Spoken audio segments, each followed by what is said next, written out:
caméra de surveillance qu'on t'a donné à Rome, alors et dorme. Et à son confiance, elle a tenu pour rien. Un seul titre dans l'actualité de ce jour.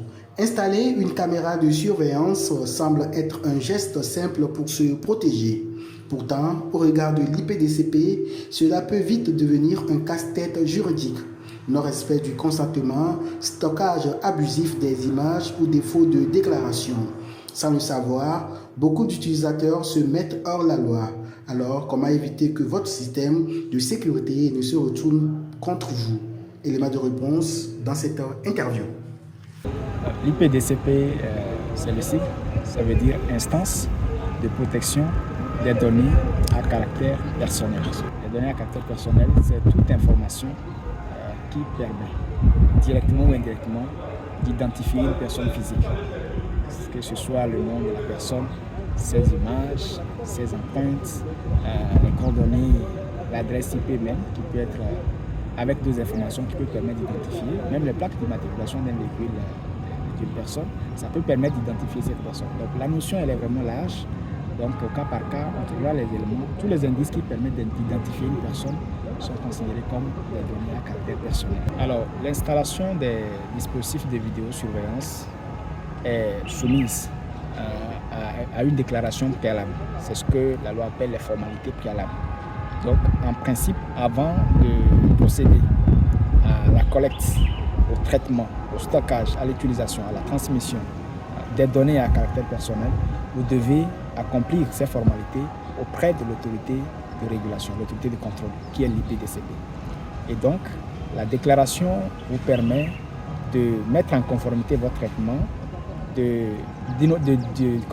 porter l'information auprès de l'autorité de contrôle pour dire que j'exploite ces dispositifs, pour que l'autorité puisse avoir un regard pour s'assurer que tout ce qui est fait est conforme à la loi. Parce que c'est la mission de l'autorité de régulation, s'assurer que tout ce qui est fait comme traitement répond ou est conforme à la loi.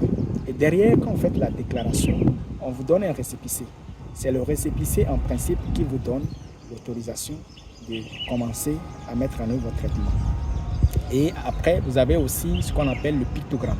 Le pictogramme, c'est un support d'information très important qui vous permet de signaler à toute personne qui vient ou qui a accès à votre site, à votre entreprise, à votre boutique, que vous avez installé un dispositif de vidéosurveillance. Cela vous permet de respecter les principes qui gouvernent le traitement des données. Il y a un principe très fondamental en ce sens, c'est le principe de consentement. Le principe de consentement exige du responsable de traitement, de celui-là qui a installé le dispositif, de pouvoir informer clairement à toute personne qui a accès à son site ou à son entreprise ou à sa boutique qu'il a installé le dispositif de vidéosurveillance et c'est pour telle finalité. C'est pour contrôler les accès, c'est pour la protection des biens des personnes, c'est pour la sécurité de ses employés et tout cela. Donc ça permet de donner cette information à la personne qui est filmée. Et déjà aussi le dispositif contient un certain nombre d'informations très importantes pour permettre à celui-là qui est filmé de savoir exercer ses droits. Il y a les références de la loi qui se retrouvent sur le dispositif pour dire que la personne concernée peut parcourir cette loi et voir quels sont ses droits à exercer. Il y a également les contacts de l'autorité de contrôle pour que la personne concernée puisse, en cas d'abus, en cas de violation de ces données, contacter l'autorité de contrôle pour exercer ses droits. C'est très important. Et le pictogramme, donc, il est payé au niveau de l'instance. Lorsque vous faites la déclaration, vous payez 25 000 francs pour obtenir le pictogramme. Et une fois que on ne le souhaite pas, si le pictogramme venait à être dégradé ou détérioré, l'objectif étant d'informer, ça veut dire que cet objectif ne sera plus atteint. Donc il est important qu'il soit toujours visible, assez clair et net, comme il a été imprimé. Et donc s'il y a une dégradation ou une détérioration du pictogramme, il faut faire la demande au niveau de l'autorité compétente pour avoir le duplicata. Et le duplicata est à 10 000 francs, le prix réglementaire qui a été fixé.